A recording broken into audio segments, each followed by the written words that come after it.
cri. J'ai gâté. Dégâté. Bon, écoutez Kokora, et puis il revient.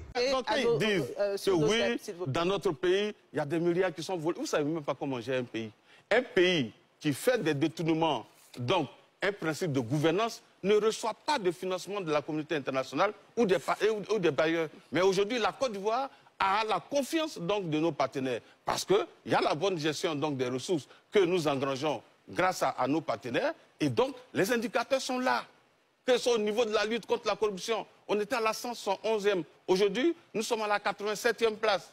Écoutez celui-là, à force de mentir, ceux pour qui vous mentez là, ils vous mettent la honte tous les jours, ils vous mettent la honte. Regarde ce qu'il a dit. Eux, ils sont fiables, c'est pour ça qu'on donne l'argent, et patati et patata.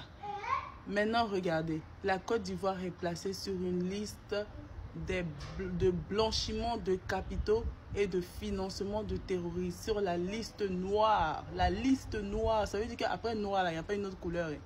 Au maximum des degrés de pirates. La Côte d'Ivoire émergente, la Côte d'Ivoire qui est gouvernée pendant 15 ans, la Côte d'Ivoire qui est sécurisée, est placée sur la liste noire des pays qui font du blanchiment de capitaux et qui financent le terrorisme. La Côte d'Ivoire finance le terrorisme. C'est dans quel pays finance le terrorisme?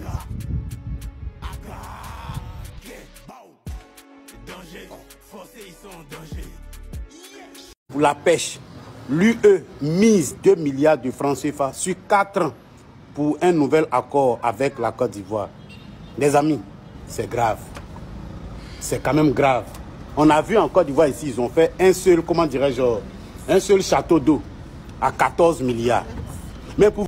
Je suis tombée sur la vidéo du camarade là, comme ça tout à l'heure par hasard en défilant sur les réseaux sociaux. Et puis je me suis rappelé que j'avais déjà vu une vidéo sur les accords de pêche concernant le Gabon. Alors en Côte d'Ivoire, les accords de pêche nous coûtent 2 milliards pour 4 ans d'exploitation. Et au Gabon, les accords de pêche coûtent 17 milliards pour 6 ans d'exploitation. Et puis, comme on appelle, Oligui Nguema a dénoncé les accords de pêche au Gabon. Il a estimé que les frais les frais de surveillance que le Gabon déploie, tout ce que le Gabon paye pour les accords, pour que cet accord-là soit mis en place, ça coûte plus cher même que l'argent qu'on leur donne. Donc au final, eux, ils ne gagnent rien. Donc le Gabon a décidé de laisser ces 17 milliards-là et puis d'aller proposer son exploitation à d'autres personnes ou bien d'exploiter eux-mêmes leur pêche. Tandis qu'en Côte d'Ivoire, les accords de pêche là, c'est 2 milliards. 2 milliards. Au Gabon, on refuse 17 milliards. Et en Côte d'Ivoire, 2 milliards en signe pour 2 milliards en 2025 là. 2 milliards en signe pour 2025. Là, pour 2025. Il n'y a pas poisson en Côte d'Ivoire. Les gens ne peuvent pas manger viande. Mais ils ne peuvent même pas manger poisson en Côte d'Ivoire. Tout est cher. Parce que ce sont les gros bateaux européens là qui vont aller pêcher et puis qui vont venir revendre ça aux populations. Quelle honte. Quelle honte. Je vous laisse écouter l'histoire du Gabon avec cet accord de pêche. Saviez-vous que l'Europe extrait 32 000 tonnes de thon des eaux gabonaises chaque année? Un trésor maritime dont le Gabon ne profite presque pas. Le président vient de prendre une décision historique, dénoncer l'accord de pêche avec l'UE, jugé profondément déséquilibré. Malgré 17 milliards de francs CFA versés par l'Europe, les retombées économiques restent insuffisantes face à la richesse prélevée.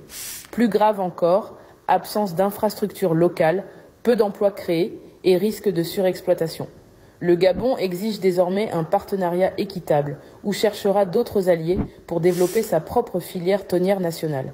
La souveraineté économique n'est plus négociable.